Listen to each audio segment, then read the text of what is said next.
Hi, I'm Reverend Tom Kearns. Welcome to 333 Magic 9, where the tarot cards and the astrology stars come together to help you.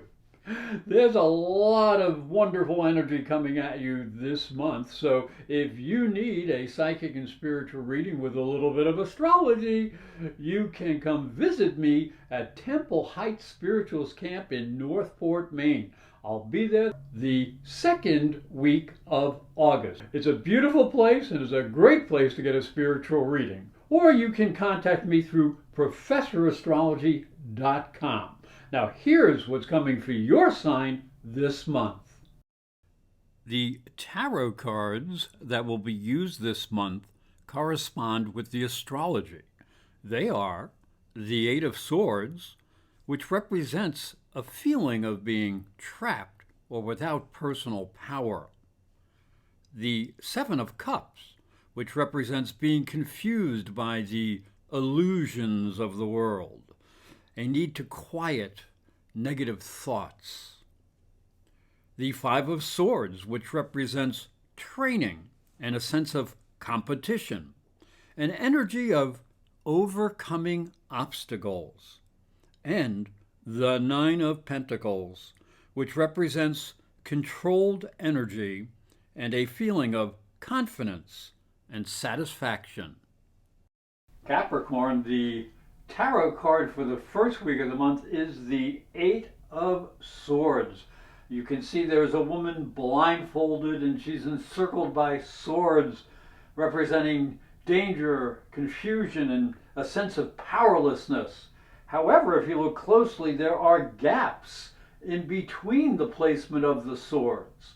So she needs to be aware that there is danger, but by maintaining clarity, she may find a way out of her dilemma.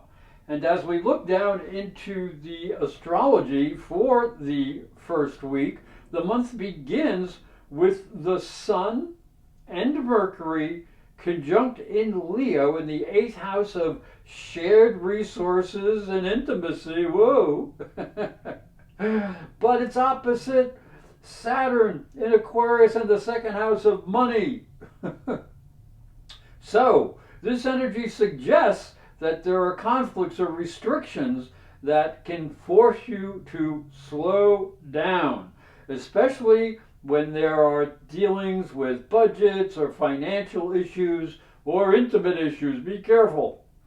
Now, it's made a little bit more difficult because there is a square to Uranus, and Uranus is directly squared the Sun and Mercury and also to Saturn, making a big T-square, and that's in your 5th house of pleasure.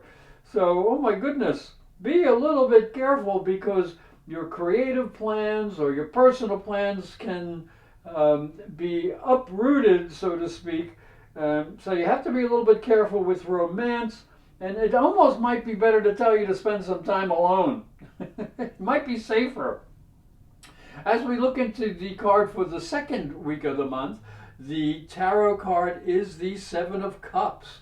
Now look at all that stuff floating around in the air. There's just too many possibilities in front of you, and it may be difficult to perceive the best course of action or the best cup to take.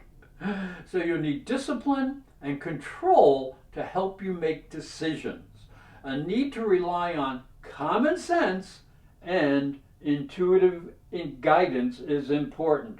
Now, as we look into the astrology for the second week, it begins with a opposition from Venus in the 9th house to Neptune in the 3rd house of communications. Now, this can be a difficult energy because it kind of pits your ideas and feelings against the beliefs of other people, and there might be difficulties with communications and understanding. So you have to be careful to say what you mean and mean what you say to avoid confusion. Now you will be helped out a little bit here because there is a very nice trine from Venus to Pluto, and that goes to your 1st house of personal expression. So that might soothe any misunderstanding based on words or actions. and your ability here to negotiate can maybe smooth over some ruffled feathers, making life a little bit easier. The tarot card for the third week of the month is the Five of Wands. Now, there's going to be a sudden change of energy and direction that could cause some unexpected problems. And you may feel that you sort of have to protect yourself as too many things are coming at you at the same time. So it's going to be a hard time making good choices, but you can muddle through and hold your own. So as we look into the astrology for the third week, it is disrupted by Uranus going retrograde in the fifth house of pleasure and romance and creativity. So you have to be careful not to be too willful when dealing with romantic partners or when working on creative projects. Cooperation will be extremely important, especially since there's also going to be an opposition from Jupiter in the second house to the Sun in the eighth house. Now, this energy suggests conflicts over money and shared resources, and you might also want to go very lightly in the area of intimacy. Be careful what you're doing.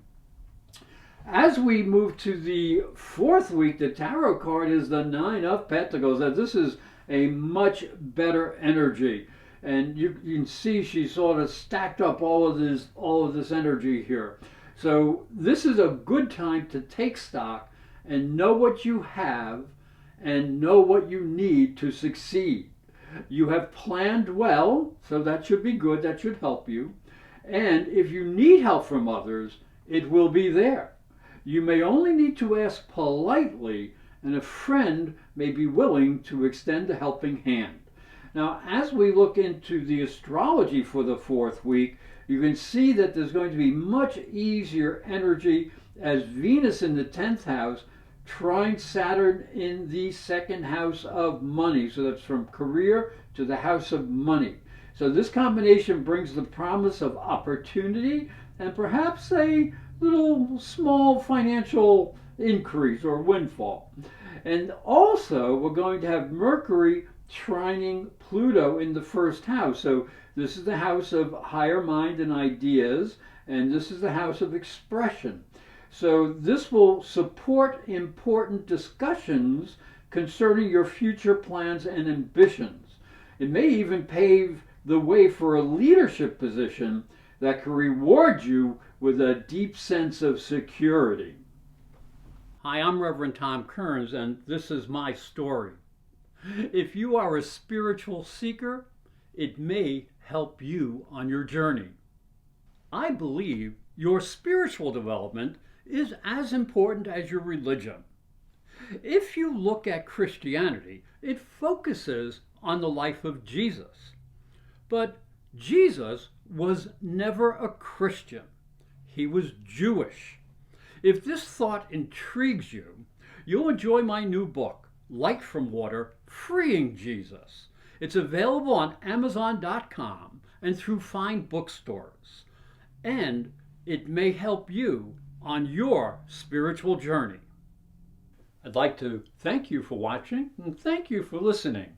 Remember to subscribe because these videos are free and hit the little bell for notifications. And for a special offer, visit my website, internetpsychicreadings.com.